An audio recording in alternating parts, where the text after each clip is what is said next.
What's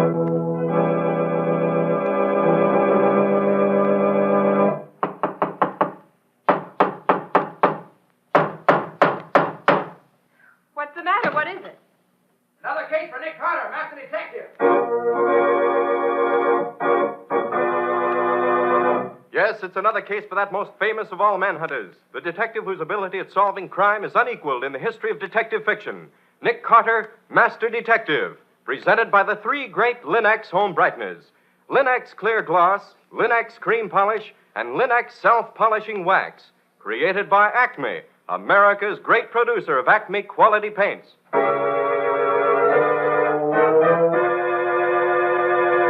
Today's curious adventure. Death by Ricochet, or Nick Carter and the mystery of the abandoned gravel pit. In just a moment, we'll hear how Nick solved the mystery of how the bullet from the abandoned gravel pit killed the heir to the Marquis' fortune. But first, here's something you should know. Millions have found what wonders Chemtone, the miracle wall finish, can do for walls.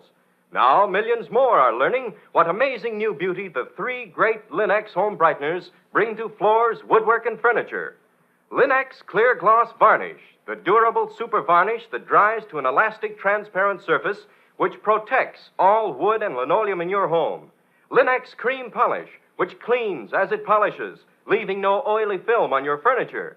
And Linex Self-Polishing Wax, which beautifies your floors with a satiny yet tough, non-skid finish that resists wear, water, and dirt. You'll find the three great Linex home brighteners at your hardware, paint, or department store. Your headquarters also for Chemtone, the miracle wall finish.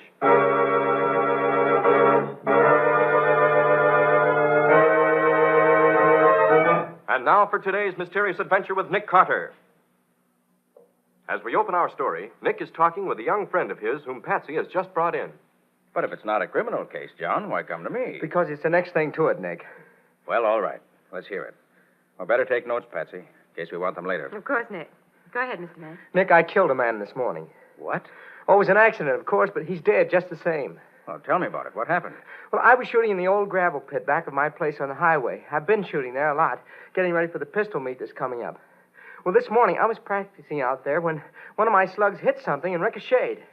I never dreamed that a ricochet could get out of the gravel pit, but this one did, and traveled as far as the Marquis estate. You mean the Clara Marquis estate? Yeah, that's right. And the man I killed was her son, Randolph.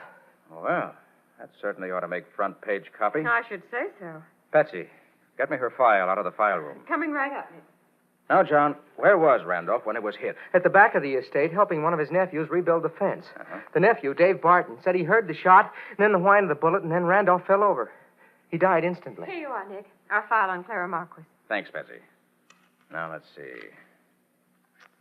Lives in a rambling old red brick mansion a mile out of town along the highway. No servants. That's funny, with all her money. Relatives living with her take the place of servants. Her son, Randolph, acts as general handyman on the estate. She handles all business matters herself. Jolly old soul, I should say. No one ever accused old Clara Marquis of being jolly. I've tried to get better acquainted with her granddaughter, Teresa, but the old lady won't let me take her out or go there to see her. I only know Teresa from what little I've seen of her around town and the few times I've driven her home. Now that I've killed her father, I suppose I'll never see her again. Wouldn't be in love with her, would you? No. Do you think I can be sued for Randolph's death?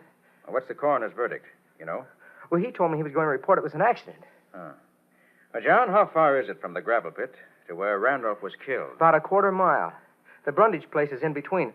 Old man Brundage was out picking berries in the back of his place. He says he heard the bullet whine over his head.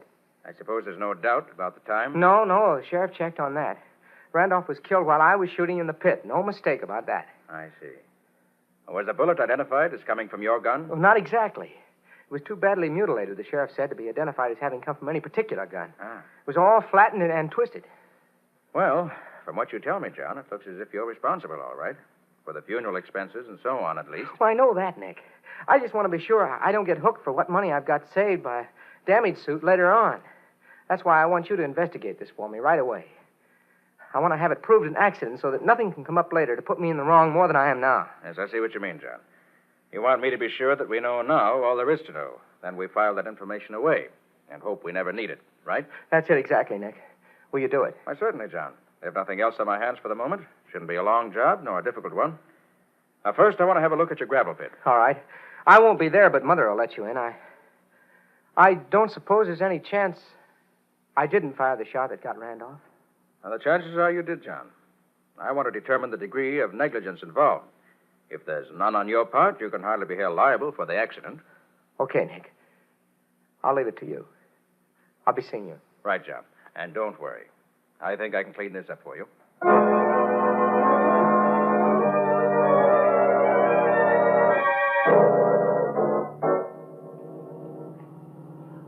It doesn't seem possible that a .45 bullet could get out of that gravel pit. And especially not going fast enough to travel a quarter of a mile afterwards. Strange things happen with bullets sometimes, Betsy. I suppose. You heard what Mr. Brundage said. Yes, according to him, about as many bullets come out of the gravel pit as stay in. Said he's heard them whizzing over his head many a time. Well, he was probably exaggerating. But there's no question but what he heard the one that killed Randolph Marquis this morning. Said it went only about a foot or so over his head. Is that possible, Nick? Oh, yes, indeed. Perfectly possible.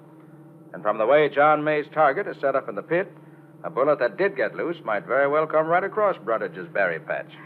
Well, I certainly hope you find some way to prove Mr. May didn't do it. He's such a nice fellow. I don't expect to prove that, Patsy. You don't? By the way, how well do you know Teresa Marquis? Not too well. Think you could use her name to get us in to look over the grounds, in case the old lady objects? Oh, gosh, Nick, that's a big order. Nobody has any say around there but old Clara herself, so I understand. I'll try it. What can we lose? Atta girl. Let's attack them from all sides at once.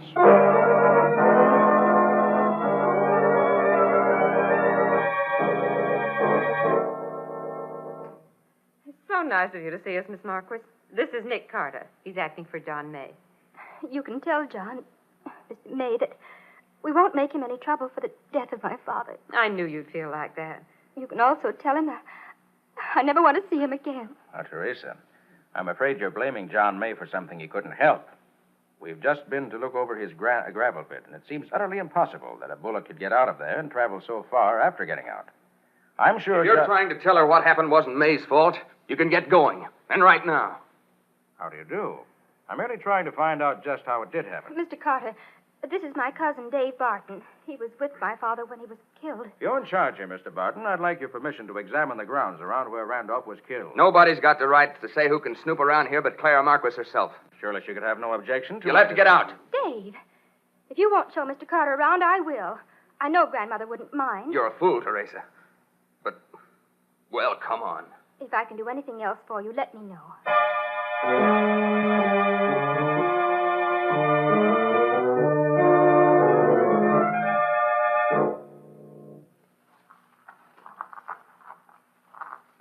We were putting up a new fence here, Brandy and I. We've been working out here for several days. We could hear young May shooting down in that pit of his all the time. This morning it was different. The shot sounded the same, only this time I heard the whine of the bullet right after it. Now there, here's where Randy was standing. I was down there. The time I got to him was deader than a doornail. If I could get my hands on that young May... Mr. Barton, is that fence over there about 30 feet? The edge of your property? Yes. The bushes there on Brundage's side. He was picking berries out there somewhere this morning when Randy was killed. Nick, would you hear the shot before you heard the whine of the bullet going by? Certainly, Patsy. You would with an Army .45, which John was using. Because of the size of the bullet, its velocity is slower than that of sound. So you'll hear the report before you hear the bullet. Somewhat... Mr. Carter, Grandmother's very ill. We sent for the doctor, but she heard that you were here and for some strange reason wants to see you right now. Mrs. Marquis wants to see me? You sure? Very sure, Mr. Carter. She insisted. Can you come right away, please?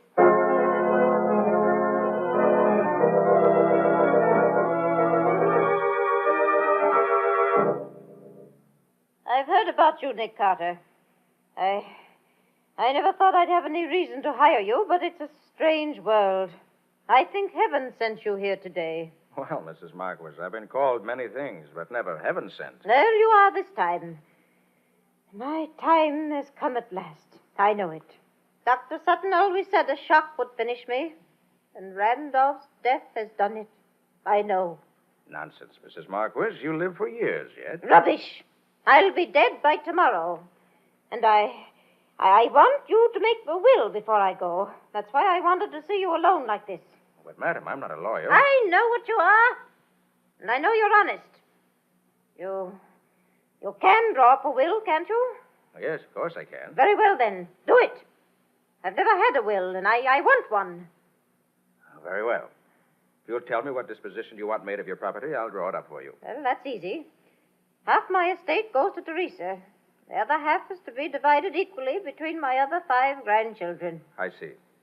And who's to be executor? Teresa. She's the only one of the whole bunch I'd trust.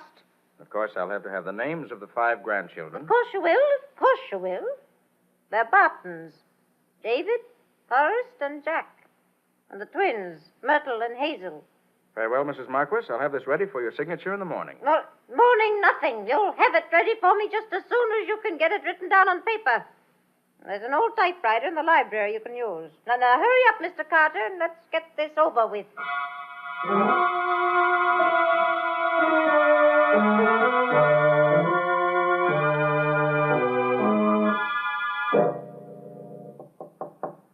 Yes? May I come in, Nick? Oh, yes, Patsy. I've finished what I'm doing. You've been writing out the old lady's will? What makes you think that? I can't think of any other reason why you should lock yourself up in this musty old library and spend an hour pounding on a typewriter. You're quite right, Patsy. But keep it to yourself. Does she take good care of Teresa? None of your business, my inquisitive young assistant. All right, suit yourself. I came to tell you the doctor's here. He says you'll have to wait before you can see Clara. She's lapsed into a coma. What? Says she may come out and she may not. But if she does, her mind will be clear enough to sign the will, in case that was what you wanted. Oh, what a bunch of mind readers around here. Okay, I'll wait. Oh, by the way, Nick, we're invited to dine with the Bartons tonight. Oh, good. I'm getting hungry. You haven't seen the rest of them yet. Maybe you won't be so happy about it when you do. Why? You seen them? I'll say I have. Besides Dave Barton, the man we met when we first got here, there's Forrest. He's sort of a dope, apparently. And there's Jack, a rather good-looking kid of about 20. And, last but not least, there are the twins, Myrtle and Hazel. They cute? Cute. They're 30 if they're a day. They look 40 and act 50. They're a pair, no mistake. And incidentally, we're eating in the kitchen, if it interests you. Where we eat is secondary, Patsy. It's the eating part of it that really interests me. That kitchen is something, too. I just saw it. It's the most home-like part of the whole house. Cozy and comfortable. I don't think it's a bit bigger than Madison Square Garden. And with a shotgun behind the door to add just the right touch. Patsy, I want you to take care of this will I've drawn up. The moment old Clara comes to, have her sign it. And if you're fond of Teresa, pray that the old lady does come to before she dies. All right, Nick, I'll take care of it. Good. Now I'm going to call John May and tell him to come here to the Marquis estate about 8 o'clock. Well, why do that, Nick? You may start something. Maybe, but I think it's the wise thing to do. I want you to find Teresa and persuade her to go and meet him in the drive when he blows his horn twice. Now, that's important. Okay, Nick. She's to meet him in the drive when he blows his horn twice.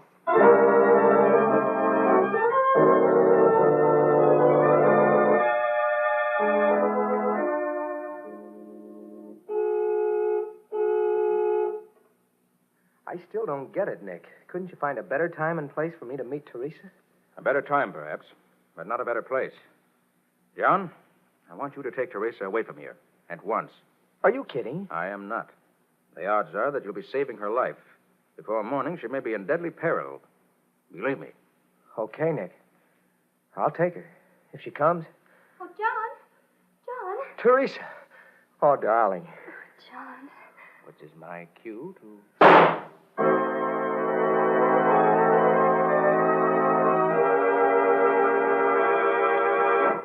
Early this morning, a shot rang out and Randolph Marquis fell dead. Once again, a shot has startled the Marquis household. Who is dead this time? And what will be its effect on Nick Carter and his attempts to learn the real facts behind Randolph's death? We'll see in just a moment. If you're having difficulty keeping your floors spick and span these slushy winter days, here's the answer. You needn't have track-in trouble at your house, not when you use Linex clear gloss varnish to protect your floors. You see, Linex clear gloss varnish resists both water and dirt so that they're easily wiped away. And Linex clear gloss provides an elastic, durable finish that really wears, retaining its lustrous, transparent beauty for a long, long time. Yet it's easily brushed on, and it lessens your housework amazingly. Linex Clear Gloss even resists damage by hot grease, boiling water, fruit acids, perfume, and alcohol, making it the ideal protection for every wood and linoleum surface in your home. Yes, Linex Clear Gloss Varnish is the finest household protective finish you can buy. Depend on it, as so many wise homemakers do. Ask your dealer now for Linex, Lin-X, Linex Clear Gloss Varnish. You'll find all 3 great Linex home brighteners and Chemtone, the miracle wall finish, at hardware, paint, and department stores everywhere.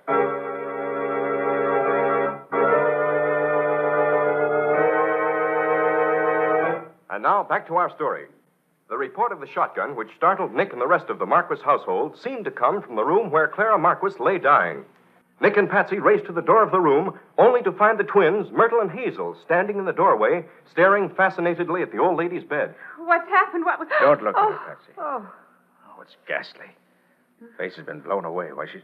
Oh, Dr. Sutton. Dr. Sutton. What's happened to him, Nick? Why, he's out cold, Patsy. Oh. A blow in the back of the head, I should say. Dr. Sutton. What's happened to you, Doctor? I don't know. I was alone here with a patient. Something hit me. That's all I know. I don't even know where whoever hit me came from. Well, whoever hit you did for the old lady, all right. Did either of you girls see anything? No. Where are your brothers? Where were they when this happened? Oh, come on. You might as well tell me if you know. Oh, all right. I'm going to call the sheriff's office. Do you suppose you two could sort of stay here with the body until someone gets here? We'll stay.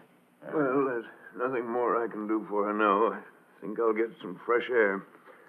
Want to step outside with me, Mr. Carter? Why, of course. I'll be right with you. Oh, Patsy. Mm-hmm. Will you pack up the doctor's things and bring them out to the car? Surely, Nick. All right, Doctor. Let's get out of here. Terrible thing, Mr. Carter. Terrible. Yes, it is. Poor old lady. She wouldn't have lasted the night anyway. What I wanted to tell you was this. Patsy said it was very important to Teresa to get that will signed. So I gave the old lady an injection which revived her long enough to read the will. Then she signed it, and Patsy and I witnessed it. Was that right? Perfect, Doctor. Perfect. You have the will now? No, I gave it to Patsy. What? Well, you trusted her with it, so I did. Clara's murderer finds Patsy, has it? Patsy will be the next victim. Oh. Come on. I wonder if she's still in Clara's room where we left her. I didn't know. I should have. Patsy.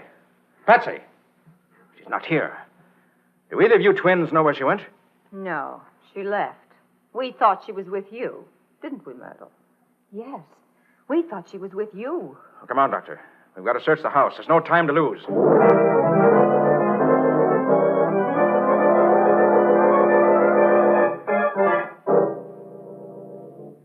Well, Doctor, we've been through this house from cellar to attic.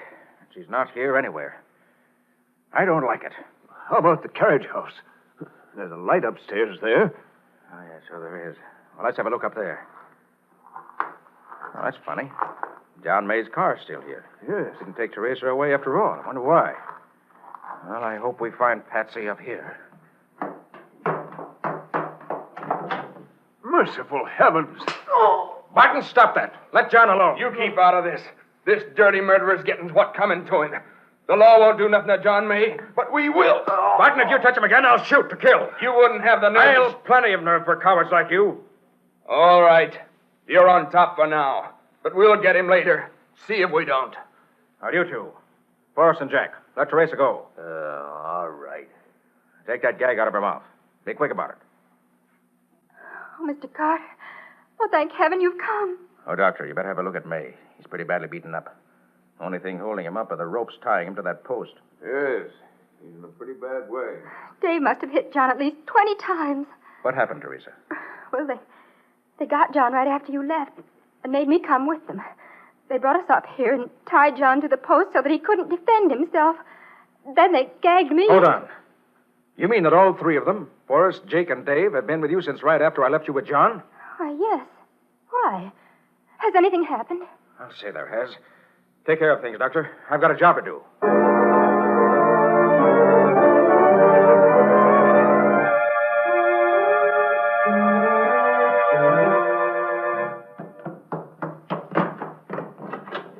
Where is she? Where have you got her? Got who? What have you done with her? Oh, in the closet, I suppose. What the... Why, that's not... Drop that gun. Don't be a fool. Take that shotgun out of the middle of my back. You're the fool. Drop that gun. Very well. Here. Since the body in the closet is that of old Clara, I suppose you must have Patsy under that sheet on the bed. Yes. What have you done to her? Not much. We had to twist her arm a little to make her tell us where she put the will, that's all. Isn't it, Myrtle? Yes. We have it now. It's torn in little pieces. All right. So you've got what you wanted. Now let us go. No. We got us a lawyer, too. We know you and your girl could go to court and tell what the will was, and that would be as good as a will. Yes. We aim to take care of you both. You can't get away with this. I warn you. Yes, we can. Easy. We'll say Teresa did it. Yes, we will. You didn't suspect us, neither will anyone else. We'll blame Teresa. Well, Patsy, I've heard about enough, haven't you? Oh, you don't? Sorry to hit a woman, but... All right, Patsy. That takes care of the twins for now. Now, let's see what you look like under that sheet. Wait a minute. Wait till I get this gag out of your mouth. There. Oh, Nick, I thought you'd never get here. How'd you ever get away from that gun she was holding in your back? I've studied commando tactics, Patsy. One thing I learned was that if someone is holding a gun at your back, you can twist away from the gun faster than if someone can pull the trigger. Oh. Try it sometime. Thanks. I'll take your word for it, gladly. So, with Hazel, or Myrtle, knocked cold from the recoil of that 10-gauge shotgun, and Myrtle, or Hazel, out cold from the sock on the jaw I was supposed to give her, we have peace. Temporarily. Peace. Blessed peace. Even temporary peace. I hope the sheriff gets here pretty soon now. I'd like to get rid of these two vipers. Viperesses, Nick. Viperesses. Before they try biting someone else.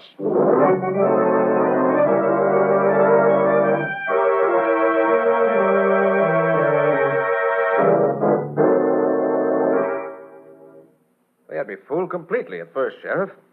I didn't believe either of those twins could handle as big a gun as a 10-gauge shotgun. Yet I felt sure, as soon as I saw that shotgun, that the .45 bullet that killed Randolph Marquis came from its barrel. But why? Old man Brundage said he heard it whine over his head.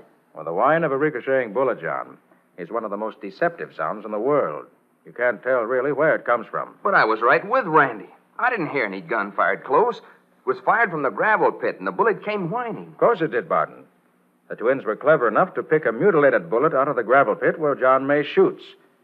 They loaded it into a 10-gauge shell and fired it from behind the bushes on Brundage's property. The bushes acted as a silencer, probably.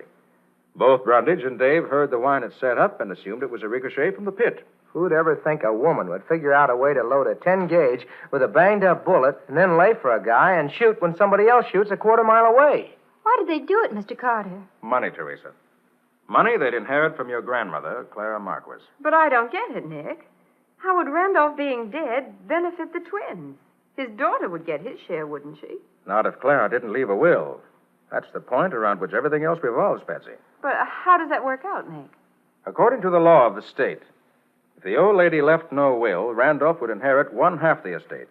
And the 5 Bartons would inherit the other half, or 1/10 each. And if Randolph was dead? With Randolph dead, the 5 Bartons and Teresa, Randolph's daughter, would each inherit equally, or 1/6 of the estate apiece. Well, how much difference would that make? Well, figure it out, Patsy. If the estate amounts to $3 million, as I understand it does, each twin would get $300,000 if Randolph were alive. But with him dead, they would each get $500,000, or $200,000 more. Oh. Wouldn't that be worthwhile for them? Gosh, that is some difference, isn't it? So when they found that old Clara was about to make a will, they had to stop it. Of course. They knew Teresa was the favorite and would get most of the money. So they killed Clara before she could sign the will I drew up. Well, then they must have found out afterwards that old Mrs. Marquis had signed the will before she was killed. How'd they learn that? Now, that, John, we'll never know. Somebody said too much or too little. At any rate, they found out just enough to know that Patsy had the will and that it was signed. So they bided their time and got it away from Patsy. Then they laid for me to get rid of any possible witness to the existence of a will. Do you suppose they would have killed me, Mr. Carter? No, Teresa. Not if they had got rid of Patsy and me. I asked John to come here and take you away because I didn't know which way the cat was going to jump. And I was afraid the killer would try to nullify the effects of the will by killing you. But fortunately, the dear twin selected Patsy and me as the victims and you for the logical suspect. Well, anyway, I'm glad you asked John to come over here, no matter what the reason was. It settled things for him and me very nicely. It's just the way I wanted it to be, Nick. Although I hadn't hoped to get it for a long time yet. Which proves that you never know where your blessings are coming from. Or something. Well, anyway, good luck to you both.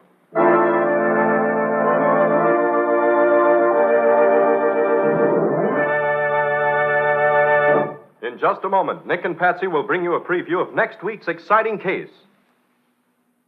But first, here's a suggestion. On a winter night, as the family gathers cozily at home for an evening of fun together, every moment is more enjoyable when home looks its inviting best. And it always does when you depend on the 3 great Linex home brighteners to keep woodwork, floors, and furniture sparkling. Your furniture, for example, regains its original gleaming beauty when you use Linex Cream Polish. For Linex Cream Polish cleans as it polishes, removing in one quick application all the cloudy accumulation of dust in previous polish. Yes, you save one whole step in your cleaning day routine when you use Linex Cream Polish on your furniture. It's truly the modern shortcut to furniture upkeep, taking only half the time. You'll find that Linex Cream Polish banishes messy fingerprints from your furniture, helps to hide ugly scratches, too. And there's no oily film on your furniture to attract more dust, to make more work. So do ask your dealer for Linex Cream Polish. Ask for all 3 great Linex home brighteners. Remember, that's Linex, spelled Lin-X. You'll find them all. Linex self-polishing wax, Linex cream polish, and Linex clear gloss varnish at your nearest hardware, paint, or department store.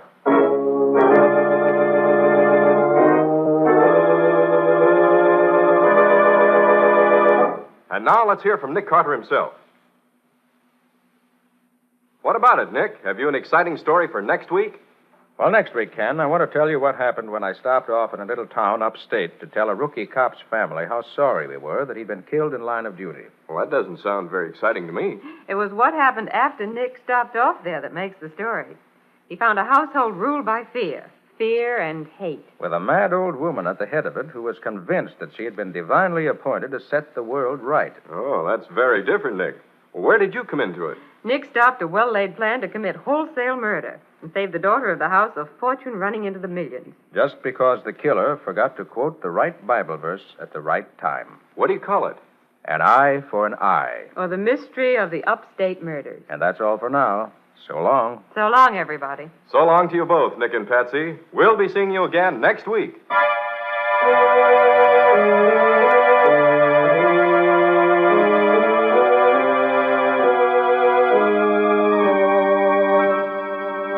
Next week at this same time, listen to another curious experience of Nick Carter, Master Detective, entitled An Eye for an Eye. For Nick Carter and the mystery of the upstate murders.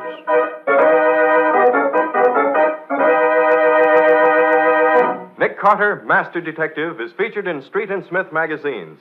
Lon Clark is starred as Nick with Helen Choate as Patsy.